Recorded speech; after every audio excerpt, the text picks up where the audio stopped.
Hello everyone, welcome to my new vlog video. আর আজকের ভিডিওতে কিন্তু তোমাদেরকে বৌদ্ধ মন্দির দেখাবো। আর হ্যাঁ, গত ভিডিওতে কিন্তু আমি একদমই ভুলে গিয়েছিলাম লোকেশনটা বলতে। আর আমার লোকেশনগুলো কিন্তু কমেন্ট বক্সে দেওয়া থাকবে, তোমরা কমেন্ট বক্সগুলো চেক করলেই বুঝতে পারবে কোথায় এই জায়গাটা। তো চলো আমরা বৌদ্ধ মন্দিরের দিকে এগিয়ে যাচ্ছি। আর সামনে থেকে আমরা টিকিট কেটে জুতা রেখে তারপর চলে আসলাম। আর দেখো, মন্দিরটা কিন্তু আমার ভীষণ ভালো লাগে, আমার অনেক পছন্দের একটা বৌদ্ধ মন্দির বলতে পারো। আমার খুবই ভালো লাগে, আমি অনেকবার ইউটিউব থেকে ফেসবুক থেকে দেখেছি। আর দেখো চারিপাশে পরিবেশটা কত সুন্দর লাগছে। আর এইদিকে তোমাদের দাদা ভাইকে বলেছিলাম আমাকে একটু ভিডিও করে দিতে, সেই ভিডিওর উল্টাপাল্টা করে ফেলেছে, মানে ক্যামেরা একদম সোজা করে আবার বাঁকা করে ফেলেছে। তো কিছু করার নেই, যাই হোক ও এরকমই করে, ওকে ভিডিও করতে দিলে আমার উল্টাপাল্টা করে ফেলে। তো এখন আমি একটু আগের দিকে যাচ্ছি, মানে সামনের দিকটা তোমাদেরকে দেখাবো। আর প্রত্যেকটা ফ্লোরই কিন্তু সুন্দর, দেখো নিচটা কত সুন্দর। আমি আবার একটু নিচে এসে ওপর থেকে ভিডিও করছিলাম, মানে এই সামনের পাশ থেকে, কারণ এটা একদম সামনের দিকে আমরা ঢুকেছিলাম একটু সাইড থেকে। তো এই জন্য ভাবলাম যে সামনের দিক থেকে একটা বৌদ্ধ মূর্তি আছে সুন্দর বড়, আর যেটার সামনে সুন্দর একটা লোকেশন আছে যেখানে সবাই ছবি তুলছিল।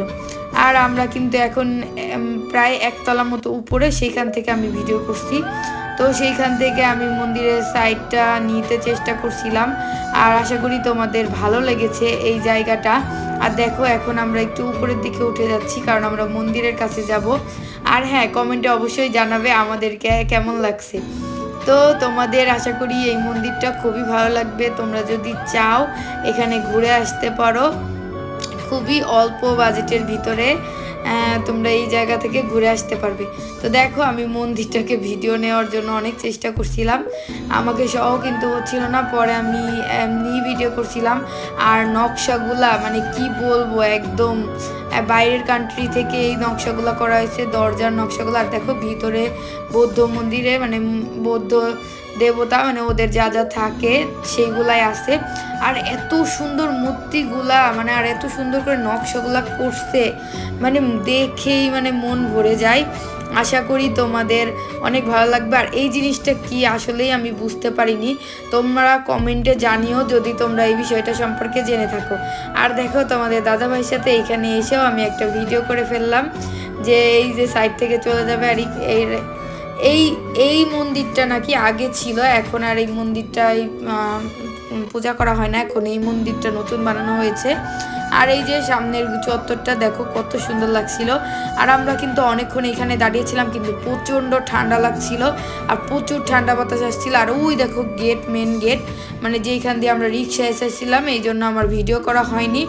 আর এই সাপটা দেখিয়ে তোমাদের দাদাভাই ভাবছিল যে তোমাদেরকে ভয় দেখাবে সামনে গিয়ে, কিন্তু আসলে ও ভিডিওটা জেনারেলি করতে পারিনি, মানে ও সাপের মাথা আগেই ভিডিও করে ফেলেছে। তো তোমরা আগে থেকেই বুঝতে পেরে গেছো এটা সাপ, তো আর ভয় দেখানো হলো না।